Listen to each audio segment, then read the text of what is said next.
Where was the best player in the world in that Nations League semifinal? Where was he? Or the supposed best player? Let me rephrase. Oh, yeah, wait. He got subbed off in like the 70th minute. They lost, didn't score. But the best player in the world, well, he scored 2 goals and won and is going to the final. I don't know. If it were me, the best player in the world probably would have played the entire match. The best player in the world would have probably contributed a little more. The best player in the world would have made something happen to spark a comeback. He got subbed off. Oh, wait, alongside his completely overrated teammate at PSG, Desiree Doué. And what happened? France started to do better. I just find that kind of ironic. So let's talk about this Nations League match. Let's talk the Ballon d'Or. Why Lamine Yamal definitely deserves the Ballon d'Or over Ousmane Dembélé. And let's talk about the Barcelona impact on Spain with Lamine Yamal, Pedri, and then why we didn't see Dani Olmo and Gavi earlier in the match, and why did we not see Cabarsi at all, which I thought was kind of strange. So right off the bat, I think, looking at the match, I think Spain choked. Their defense was horrible. I can't say they choked, but they almost choked. I think their defending was absolutely horrific, especially on the last 2 goals. They were consolation goals, but at the end of the day, it doesn't matter. I don't want to totally knock on Dembele because he had a couple moments where I'm like, damn, that was a nice play. There was one time he beat someone, played it to Desiree Doué, and he shot it wide. There was another shot that Dembele had that was decent, another move he had, but I'm not going to say he was horrible in the match because he definitely wasn't. Desiree Doué, on the other hand, was completely useless. And for someone who won the Champions League, young player of the tournament, who is, get this, they just came out with a new ranking for the Ballon d'Or. And again, there's a couple that come out, but they have him ranked, Desiree Doué, as number 10 for the Ballon d'Or rankings. That's insane. The 10th best player in the world. Are you joking? This is why some people, or a lot of people, don't take these awards seriously for reasons like that. And I think this match just proved again Lamine Yamal's greatness. And I think there's so many times, and I've become victim of this. I think a couple months ago, maybe once it turned 2025, I started to realize that it's not just his age. I think like last year and stuff, we'd see Lamine Yamal and we'd be like, oh, he's one of the best in the world.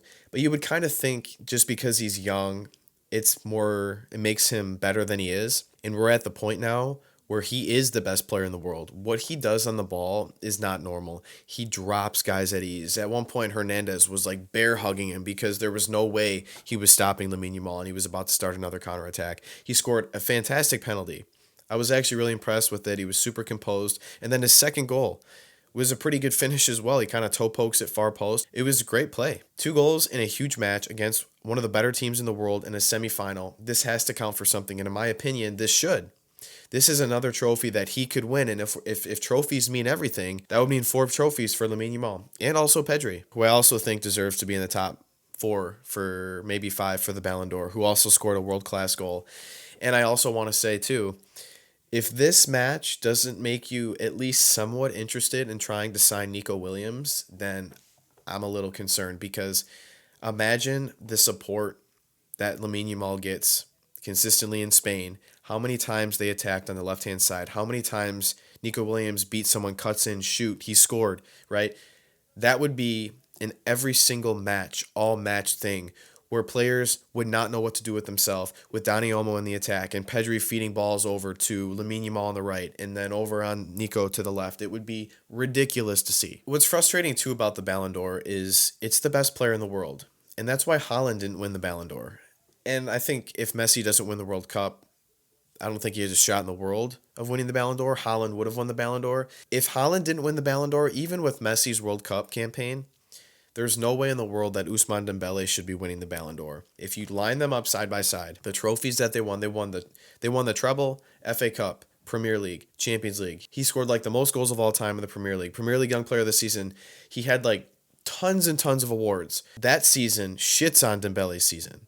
And Dembele wasn't good until like the end of January this year. It's a consistency thing too. Just because you were good for 3 months out of the year and you won the Champions League, I think the only people that actually genuinely believe this are the delusional PSG fans or the French or the Real Madrid fans who just don't want to see someone from Barcelona win a Ballon d'Or, which I do understand. But if you know football, realistically, do you really think Dembele's the best player in the world? I mean, come on, that's ridiculous.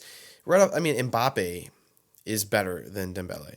Vinicius usually is better. His season was a little hot and cold this year, but he's better than Dembele. Pedri is better than Dembele. Lamine Yamal is better than Dembele. I would take Mohamed Salah over him. I would take Haaland over him. I would take Musiala over him. I mean, that's just to name a few. I mean, if we're talking about Dembele before 2025, he doesn't even rank top 15 players in the world, and all of a sudden he's number one. It's got to stop. It's the delusional people need to stop. It's like people obsessing about Ronaldo for scoring that tap in for Portugal against Germany. That's ridiculous. He does nothing for 60 something minutes, scores a tap in, and he's going to be on headlines for the next week. It's ridiculous. Lamine Yamal has been consistent from week one till right now, and he's still going. And he potentially could win the Nations League. He's an all-around player. He can score. He's an unbelievable passer. He has great vision. He has statistics. He has a bunch of assists this season. I don't know what he's missing. And it's not like Barcelona didn't have success. They won the domestic treble, and they beat Real Madrid 4 times, and they smoked Bayern in the Champions League. And Bayern beat PSG 1-0. Barcelona beat Bayern 4-0, because you're going to get the people that are like, oh, if Inter beat Barcelona, then Barcelona would have got shit on by PSG.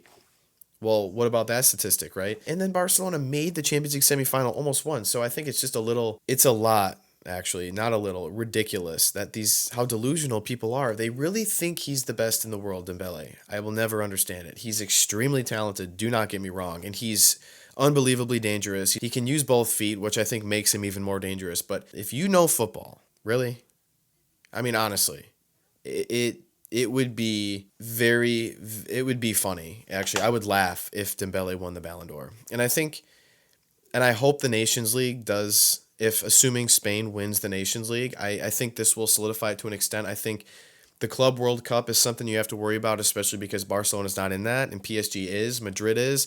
I don't think Mbappé, even if he has a great campaign and they win, I don't think he has a chance to win the Ballon d'Or. But you never know. We'll see. So I think that might hurt the Barcelona players a little bit. But if Raphinha, Lamine Yamal, and Pedri, if all three of those players are not top 5, that's insane. And if one of those players do not win, I do not care that they won the Champions League PSG. Something's wrong. So that's all I'll say. Super happy for Lamine Yamal. Super happy for Pedri. Don't know why Dani Olmo didn't come on earlier. I think he could have been really helpful in the attack, or why Gavi didn't come on, or why Cabarsi didn't play, or Balde wasn't even called up. That was extremely odd as well. They definitely need some more support in the defense if they want to win the World Cup next season, I think. And Balde and Cabarsi would help. But I think it's a great win, great performance from Lamine Yamal. I think Pedri needs to get a little more consistent in the Spanish national team, but I will say he wasn't in the right position. That definitely hurt him to an extent, but super happy for the guys, and I think this definitely helps solidify Lamine Yamal's case for the best player in the world and the 2025 Ballon d'Or winner. Let me know if you guys agree down below in the comments, and I'll see you guys back here next time. Peace.